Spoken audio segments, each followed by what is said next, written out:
시청자 여러분 안녕하십니까? 토요일 주말 저녁 KNN 뉴스아이 시작합니다. 일본의 원전 오염수 방류가 임박한 가운데 정부가 연일 우리 바다에는 영향이 없다며 국민 달래기에 분주합니다.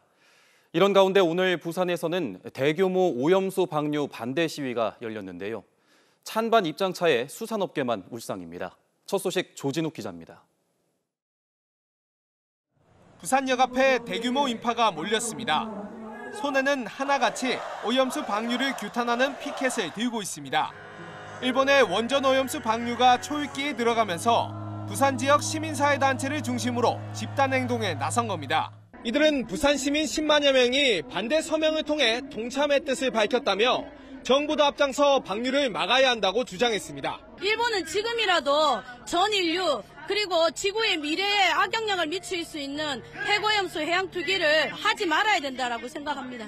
반면 정부는 원전 오염수가 우리 바다에 미칠 부정적 영향은 없다는 뜻을 분명히 했습니다. 과학적으로 봤을 때 방사능 영향이 미미하다는 겁니다. 해수부 장차관이 앞다퉈 부산을 찾아 방사능 검사 현장을 둘러보는 등 연일 수산물 안전성을 강조하고 있습니다. 우리 수산물은 안전하답니다. 오염수 방류하고 수산물 소비 위축이 연결되지 않도록 최선을 다해야 된다는 게. 극명하게 나뉜 찬반 여론에 어민들은 울상입니다. 계속된 논쟁에 국민 불안감이 커지면서 수산물 기피 현상이 계속될까 고민입니다. 휴가철 대목을 맞은 부산 자갈치 시장에는 찾는 손님이 눈에 띄게 줄었습니다. 본전만 해도 다행이라 생각합니다. 지금 오염수 방류도 안 했는데 일하는데 나중에 방류하고 나면 어떻게 하겠습니까? 지금 여기는 떠나서 가만 냅두라니까나. 어민 2천여 명은 다음 주 부산에서 수산물 소비를 늘려달라는 대국민 호소 집회를 예고하고 있습니다. KNN 조진욱입니다.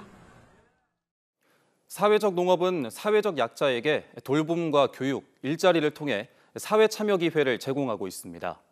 다소 생소하지만 최근 사회적 농업, 사회적 농장에 대한 관심이 높아지고 있습니다. 이 소식은 김동환 기자가 보도합니다. 텃밭에 심은 상추와 부추가 탐스럽게 자랐습니다. 옹기종기 모여 앉아 수확하는 손길이 정성스럽습니다. 작업에 나선 이들은 매주 이곳을 찾는 발달 장애인들. 이 농장은 사회적 약자의 재활을 돕는 사회적 농장입니다. 집이나 복지시설에 머물러 있는 분들을 이 바깥에 나오면 자연과 같이 보낼 수 있다는 게 그분들의 정신건강에 굉장히 도움이 됩니다. 농사를 지어 나오는 수익금은 학교 밖 청소년들을 지원하는 장학금으로 쓰입니다. 경남 거제의 농장 한 곳에서만 많게는 한 해 1,800여 명이 참여하는 프로그램과 교육은 교육생들의 자립으로도 이어집니다. 봉원에서 1년 동안 재활 프로그램 했거든요. 거기서 1년 동안 하고 난 다음에 거기 소개도 왔습니다. 이래 보니까 사람들도 만나고 다양한 일도 해보고 재밌습니다. 사회적 농업에 대한 관심은 계속 높아지고 있습니다. 경남 하동의 사회적 농장에서는 장애 아동과 독거 어르신들이 직접 키우고 수확한 네잎클로버와 야생 고사리를 선보였습니다. 사회적 약자들에 대해서 많이 생각해주고 또 사회적 약자들은 또 이런 것들을 전해주면서 또 이렇게 기쁨을 누릴 수 있는 그런 좀 선순환적인 그러한 계기가 됐으면 너무 좋겠어요. 사회적 농업을 실천하는 농장은 전국에 90여 개, 경남에는 9곳이 있습니다. 각 지역별 거점 농장이 사회적 농업 확산의 중심입니다.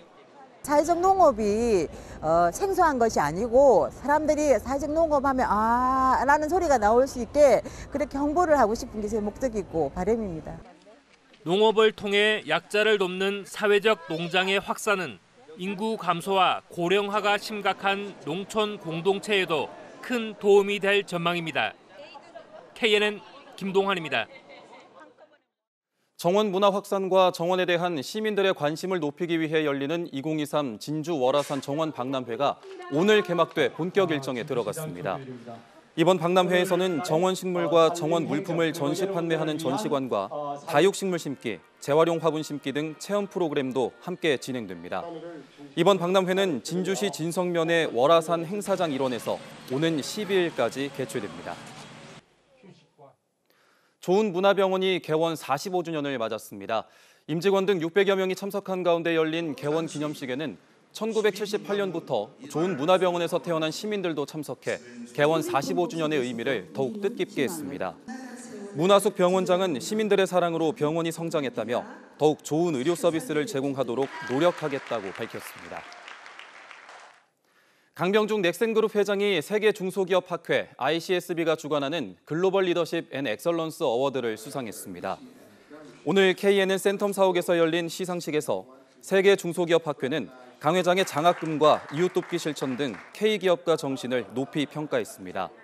1995년 미국에서 설립된 세계 중소기업 학회는 중소기업과 기업가 정신 분야에서 가장 오래된 글로벌 학회입니다.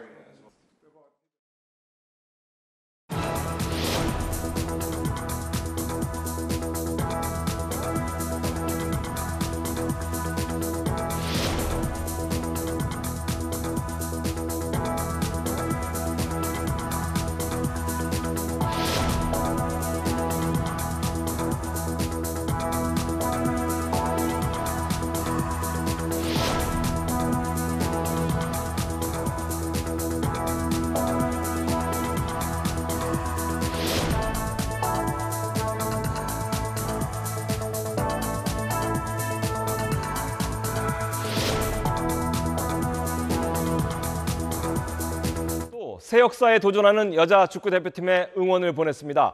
지난 카타르 월드컵 때 거둔 남자 대표팀의 성적을 뛰어넘길 바란다고 밝혔습니다. 김영렬 기자입니다. 여성 축구 동호인들의 풋살 대회를 찾은 손흥민은 참가자들을 대상으로 1:1 레슨과 토크쇼를 갖는 등 즐거운 시간을 보냈습니다. 찰칵 세레머니 다음으로 혹시 생각해 두신 세레머니가 있으신지? 저는 아직까지는 바꿀 생각이 없으니까. 최근 달아오른 여자 축구의 열기를 실감하고 있다며 월드컵을 통해 한국 여자 축구가 한 단계 더 도약하길 바란다고 밝혔습니다. 저도 축구 선수지만 한 국민으로서 또 여자 대표팀을 누구보다 응원할 생각입니다. 또 카타르 월드컵에서 13년 만에 원정 16강에 올랐던 남자 대표팀을 뛰어넘어 콜린 벨 호가 새 역사를 쓰길 기원했습니다. 저희 남자 대표팀이 했던 것들보다 더 높기, 더 좋은 결과를 가지고 올 수 있었으면 좋겠고 다치지 않고 여자 대표팀이 좀 후회하지 않는 경기로 하고 돌아왔으면 참 좋을 것 같아요. 파리 생제르맹행이 유력한 이강인은 오늘 오전 출국했습니다. 메디컬 테스트까지 마친 것으로 알려진 데다 파리가 오는 월요일부터 프리시즌 일정을 시작하는 만큼 조만간 입단 발표가 나올 전망입니다. SBS 김영렬입니다.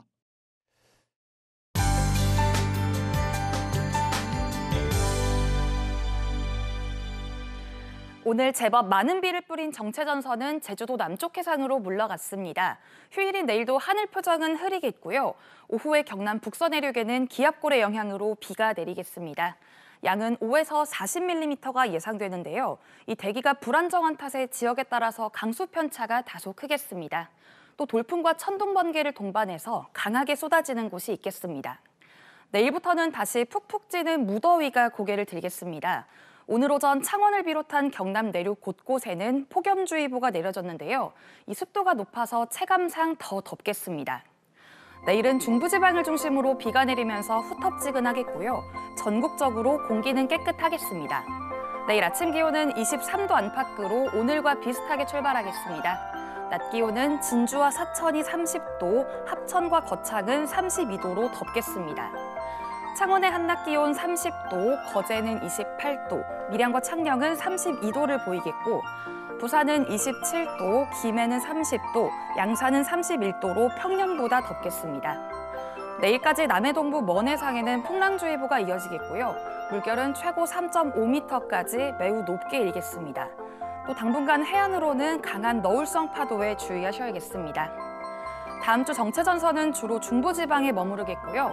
부산과 경남은 월요일과 화요일에 비 예보가 들어 있습니다. 날씨였습니다.